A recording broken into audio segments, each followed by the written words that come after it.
Oh, hello everybody. Hello everybody. I am now going to read the story of Little Miss Splendid. And I have to confess that until we read a story a little while ago, in which Little Miss Splendid appeared, I didn't even know she existed. So she's quite unusual for one of the Little Miss people in the way she looks. I don't know if any of the Little Miss experts out there can remember what she looks like. She's very distinctive.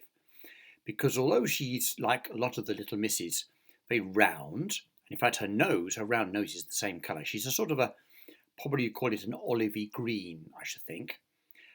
She has very smart looking high-heeled red shoes. She has a very smart red handbag, and she has on her head an enormous red hat with red and white spots. And there you can see Little Miss Splendid. Very different, isn't she, to most of the Little Miss characters. And she's walking along with her nose in the air, which I think is to make her seem as if she's very posh.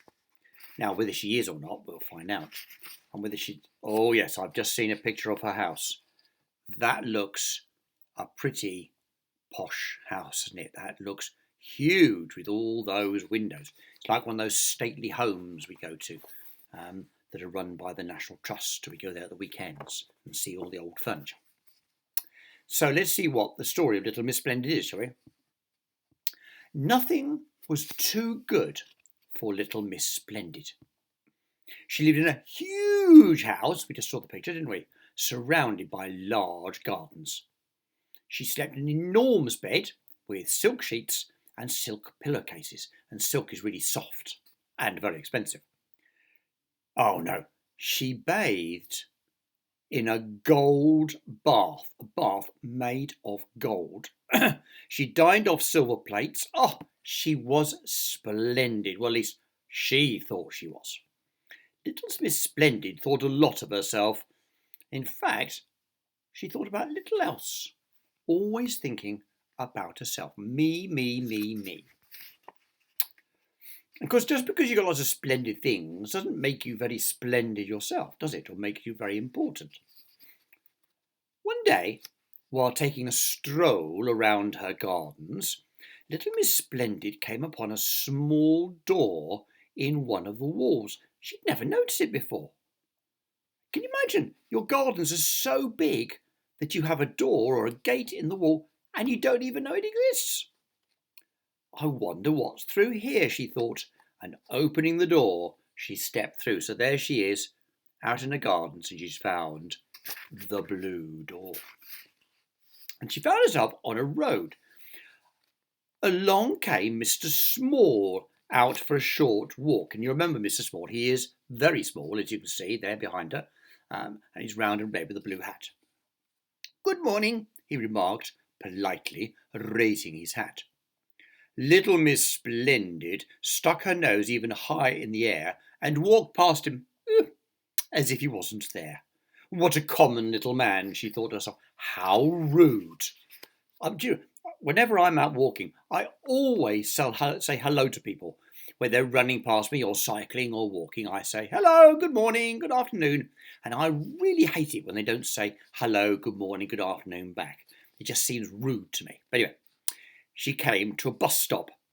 Mr. Happy and Mr. Daydream were waiting for a bus into town, and there you can see them. If I remember rightly, Mr. Happy is the big, fat, big, round yellow one, in which case Mr. Daydream, must be the blue one, like a cloud. "Hello," grinned Mr. Happy. "Who are you?" "I," she replied, "am Splendid." "Oh," said Mr. Happy. "Are you going to catch the bus?" asked Mr. Daydream. "Me," she said, "the bus? Never. I," she went on, "have never ever in the whole of my life travelled on a bus." An expression of distaste crossed her face. "You have to sit next to people on buses," she went on, "and that would never do." "Oh," said Mr. Happy and scratched his head. He couldn't think of anything to say. What's wrong with sitting with people on buses? I think she's very, very rude. Miss Splendid walked off with her nose very high. in the air. Miss Splendid arrived in town. She looked at herself in all the shop windows as she walked down the street. I must say, she thought to herself, I do look absolutely splendid. And then something caught her eye. There, in the middle of the window of the hat shop, was a hat. And you've seen, she likes a big posh hat, doesn't she? This wasn't just a hat. This was a hat and a half. The most magnificent, sumptuous, desirable, gorgeous, spectacular, amazing, splendid hat you've ever seen. And there it is, look. Fantastic colours. It's got flowers on it. It's got all sorts of big bow and a ribbon round it. Amazing hat. Miss Splendid marched into the shop. She snapped her fingers and a sales lady hurried. That's very rude. Clicking your fingers at people, that's very rude. Oh, come here, look after me. You say, excuse me, please, could you help me? A sales lady hurried to her side. Good morning, madam, said the sales lady. Miss Splendid ignored her. Can I help you? I, announced Miss Splendid, wish to try on the hat in the window. Miss Splendid looked herself in the mirror. Magnificent, she breathed. I look absolutely magnificent. I'll take it, she announced. And there she is, look, wearing the magnificent hat. But don't you want to know how much it costs? Asked the saleslady. Costs? Inquired Mrs. Splendid loftily. I never discuss money matters. Just send me the bill. And she marched out of the shop. Little Miss Splendid stood on the pavement and held up her hand. Taxi! She announced in a loud, important voice. A taxi stopped. Take me home, she ordered. And she went to get in, but of course she couldn't. Why not? Because her new splendiferous hat was so big she couldn't get it into the taxi. Driver, she said, you should get yourself a larger taxi. In the meantime, she went on, I shall walk.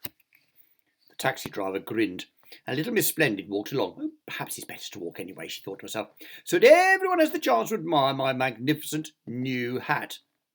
But then it happened. Now, I don't know what's going to happen, but it seems to me she can't see where she's going. Maybe she's going to try. Who knows? Oh, no! Oh, no, we can't do that.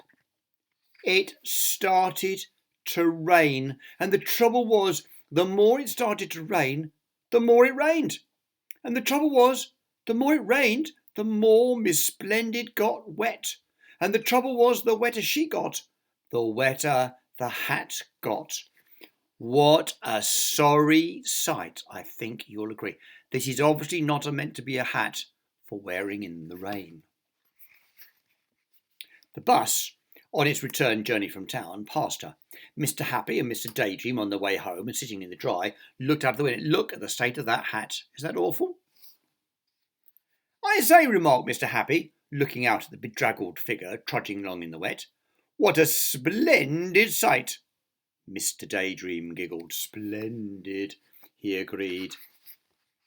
Miss Splendid, looking anything but splendid, arrived home. However, after a hot bath in her gold bath, and after a boiled egg in a gold egg cup, eaten with a silver spoon, she felt much better. In fact, later on, she spent an extremely pleasant evening looking at, well, what do you think she spent all evening looking at? No, not a television. She just looked at herself in the mirror. Well, I'm not sure about little Miss Splendid. I'm not sure I like her very much. Do you? She's a funny lady, isn't she?